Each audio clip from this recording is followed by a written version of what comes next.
Hi everyone. आज इस video में 9 सितंबर 2021 के most important current affairs question discuss करेंगे और इस करंट अफेयर्स का पीडीएफ का लिंक आपको नीचे डिस्क्रिप्शन में मिल जाए, वहां से आप डाउनलोड कर सकते हो।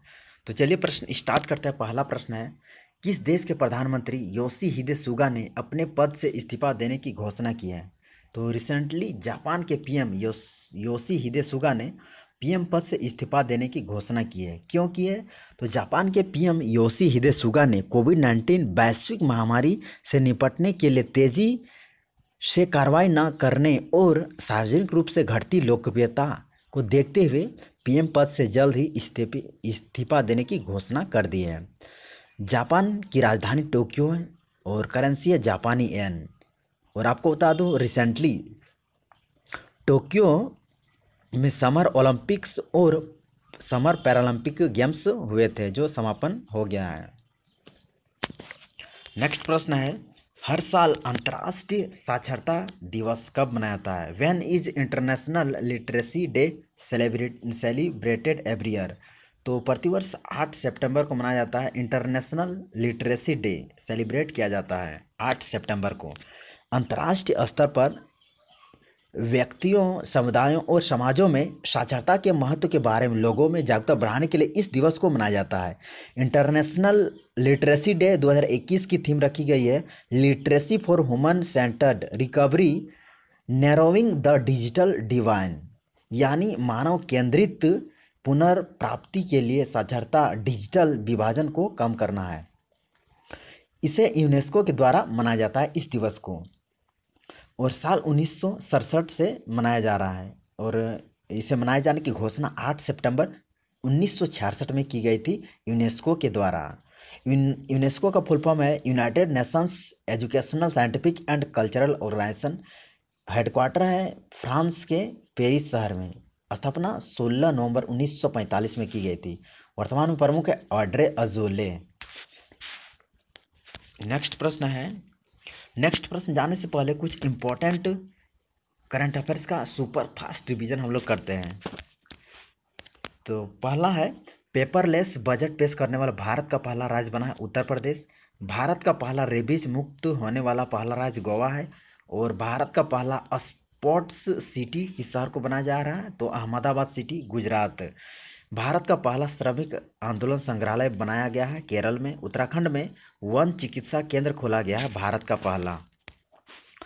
अंतर्राष्ट्रीय क्रिकेट में 10,000 रन बनाने वाली पहली भारतीय महिला क्रिकेटर बनी है मिताली राज। नेक्स्ट प्रश्न की ओर चलते हैं। नेक्स्ट प्रश्न है, पीएम नरेंद्र मोदी ने शिक्षक पर्व 2021 का उद्घाटन किया। तो क्वेश्चन बोल रहा है कि शिक्षक पर्व 2021 की थीम क्या रखी गई, इसकी थीम क्या है?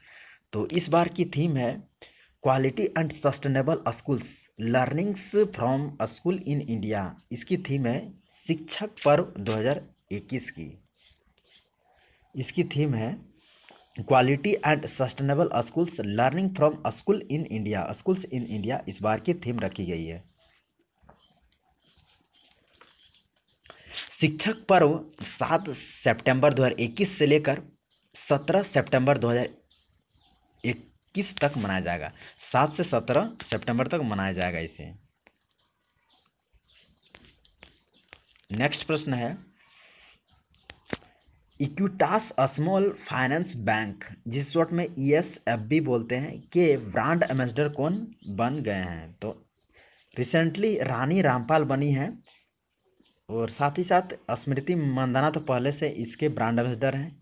इक्विटास स्मॉल फाइनेंस बैंक, तो इस तरह से ऑप्शन इसका सी करेक्ट होगा, यानी ए और बी दोनों करेक्ट है। तो इक्विटास स्मॉल फाइनेंस बैंक के ब्रांड एम्बेसडर बन गए हैं रानी रामपाल और स्मृति मानधाना।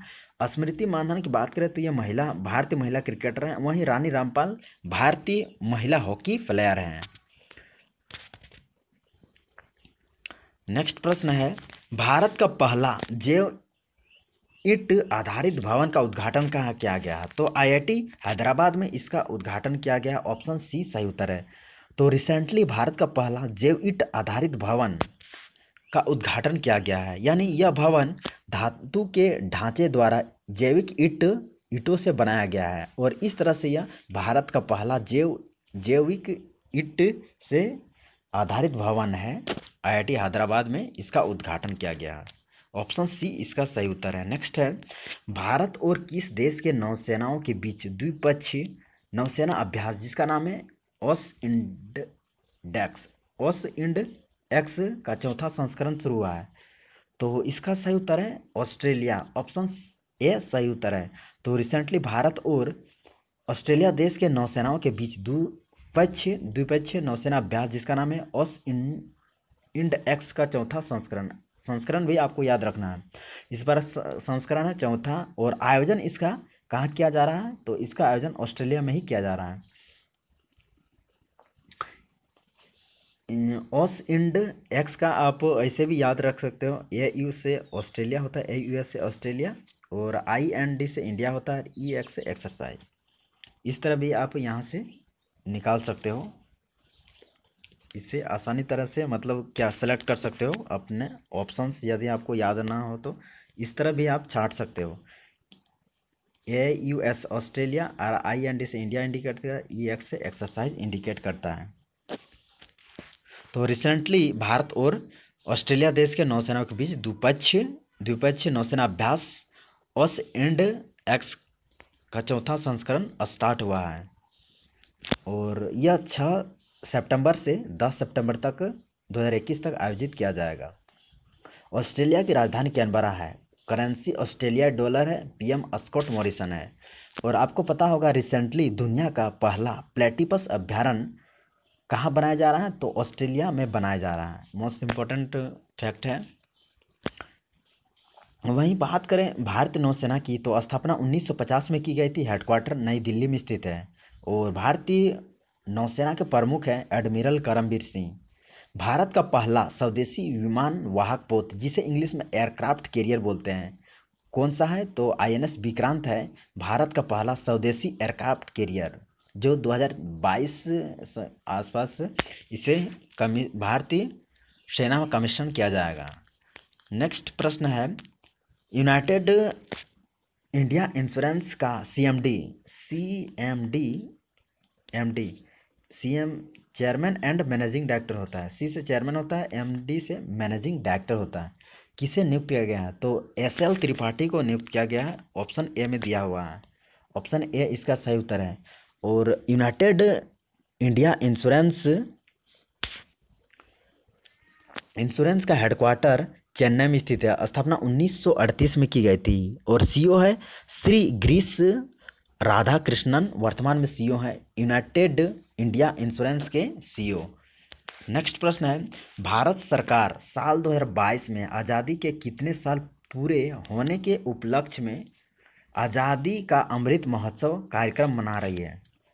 तो सही उत्तर है 75 साल होंगे भारत के आज़ादी के साल 2022 में। उसी के उपलक्ष्य में, उसी को देखते हुए भारत सरकार ने एक मेगा कार्यक्रम चला रहा है जिसका नाम है आज़ादी का अमृत महोत्सव। ये मोस्ट इम्पोर्टेंट क्वेश्चन है, एग्जाम में डायरेक्ट पूछ सकता है कि आज़ादी का अमृत महोत्सव किसके द्वारा चलाया जा रहा है, मनाया जा रहा है? तो भारत सरकार, केंद्र सरकार के द्वारा चलाया जा रहा है इस कार्यक्रम को। नेक्स्ट प्रश्न है, खाद्य प्रसंस्करण सप्ताह कब से कब तक मनाया जाएगा? तो फूड प्रोसेस्ड वीक मनाया जाएगा इसे 6 से लेकर 12 सितंबर 2021 तक इसे मनाया जाएगा, खाद्य प्रसंस्करण सप्ताह। और आज़ादी का अमृत महोत्सव के उपलक्ष्य में खाद्य प्रसंस्करण सप्ताह मनाया जा रहा है। केंद्रीय खाद्य प्रसंस्करण उद्योग मंत्री हैं पशुपति कुमार पारस। नेक्स्ट प्रश्न है, राष्ट्रपति रामनाथ कोविंद ने किसको प्रतिष्ठित प्रेसिडेंट कलर अवार्ड से सम्मानित किया? तो सही उत्तर है भारतीय नौसेना उड्डयन को सम्मानित किया है प्रेसिडेंट रामनाथ कोविंद ने, प्रतिष्ठित प्रेसिडेंट कलर अवार्ड से सम्मानित किया है। प्रेसिडेंट कलर अवार्ड देश के लिए असाधारण सेवा के सम्मान में एक सैन्य यूनिट को दिया जाने वाला सर्वोच्च सम्मान माना जाता है इसे। नेक्स्ट है, हाल ही में बहलर कछुआ संरक्षण पुरस्कार से किसे सम्मानित किया गया? इंपॉर्टेंट क्वेश्चन है। तो भारतीय जीव विज्ञानी हैं शैलेंद्र सिंह, इन्हें सम्मानित किया गया है बहलर कछुआ संरक्षण पुरस्कार। 3 अति लुप्तप्राय कछुए संरक्षण प्रजातियों को विलुप्त होने के कगार से बचाने के लिए यह पुरस्कार इन्हें दिया गया है। बहलर कछुआ संरक्षण पुरस्कार ग्लोबल, यह एक ग्लोबल अवार्ड है। बहलर कछुआ संरक्षण पुरस्कार एक ग्लोबल अवार्ड है। तो ये था आज का most important current affairs questions. अब चलिए मोस्ट इम्पोर्टेंट करंट अफेयर्स का सुपर फास्ट रिवीजन करते हैं। पहला, टोक्यो पैरालंपिक 2020 के लिए भारत का थीम सॉन्ग कौन था? तो कर दे कमाल तू था, जिसे दिव्यांग क्रिकेटर संजीव सिंह ने लिखा और गाया है। नेक्स्ट है, टोक्यो पैरालंपिक्स 2020 का मोटो क्या था? तो यूनाइटेड बाय इमोशंस इसका मोटो था। नेक्स्ट है, देश को मलेरिया मुक्त करने का भारत सरकार का लक्ष्य है 2030 तक। टोक्यो पैरालंपिक्स 2020 का मैस्कॉट, जिसे शुभंकर बोलते हैं, सोमाइटी रखा गया था। नेक्स्ट है, भारत का पहला स्वदेशी विमान वाहक पोत है, एयरक्राफ्ट जिसको बोलते हैं इंग्लिश में, INS विक्रांत है, जिसे हमने पहले ही डिस्कस किया था। नेक्स्ट है, star gazing the players in my life, जो कि एक बुक है। किसकी बुक है? तो रवि शास्त्री ने इस पुस्तक को लिखा है। भारतीय पुरुष क्रिकेट टीम के वर्तमान में मुख्य कोच हैं रवि शास्त्री, पूर्व भारतीय क्रिकेटर हैं। नेक्स्ट है, भारत का पहला डिजिटल विश्वविद्यालय का उद्घाटन कहाँ किया गया है? तो केरल के तिरुवनंतपुरम में किया गया है। नेक्स्ट है, एक बुक है home in the world, most important book है। इसे किया है, लिखा है किसने? तो अर्थशास्त्री है, भारतीय अर्थशास्त्री अमर्त्य सेन, इन्होंने लिखा है होम इन द वर्ल्ड पुस्तक को। नेक्स्ट क्वेश्चन जाने से पहले आपको बता दूं कि अमर्त्य सेन, जो कि महान भारतीय अर्थशास्त्री हैं, इन्हें साल 1998 में नोबेल पुरस्कार मिला था इकोनॉमिक्स के क्षेत्र में। नेक्स्ट एक पुस्तक है जो कि एक ऑटोबायोग्राफी है, believe what life and cricket taught me. पुस्तक के लेखक हैं सुरेश रैना और भरत सुदर्शन, को ऑथर हैं भरत सुदर्शन, दोनों ने मिलकर इस पुस्तक को लिखा है। नेक्स्ट है, टोक्यो ओलंपिक के लिए क्वालिफाई करने वाली भारत की पहली महिला तलवारबाज कौन बनी है? तो भवानी देवी बनी है। नेक्स्ट है, इम्पोर्टेंट जीके हम लोग डिस्कस करेंगे। मोस्ट इम्पोर्टेंट जीके है, सुपर फास्ट इसका रिवीजन करते हैं। मैकमोहन लाइन आपस में अलग करती है किन दो देशों को? तो भारत और चीन को आपस में अलग करती है मैकमोहन लाइन, जो कि एक अंतर्राष्ट्रीय रेखा है। नेक्स्ट है, रेड क्लिफ लाइन किन दो देशों को डिवाइड करती है? तो भारत पाकिस्तान को। 49वीं समांतर रेखा अमेरिका और कनाडा को। नेक्स्ट है, 38वीं समांतर रेखा उत्तर कोरिया और दक्षिण कोरिया को अलग करती है। नेक्स्ट है, एशिया की सबसे बड़ी ट्यूलिप गार्डन है, तो कहाँ स्थित है? तो जम्मू एंड कश्मीर में डल झील के किनारे स्थित है एशिया की सबसे बड़ी ट्यूलिप गार्डन। तो ये था आज का most important current affairs question, साथ ही साथ स्टैटिक जीके के most important questions. Thanks for watching. जय हिंद, वंदे मातरम।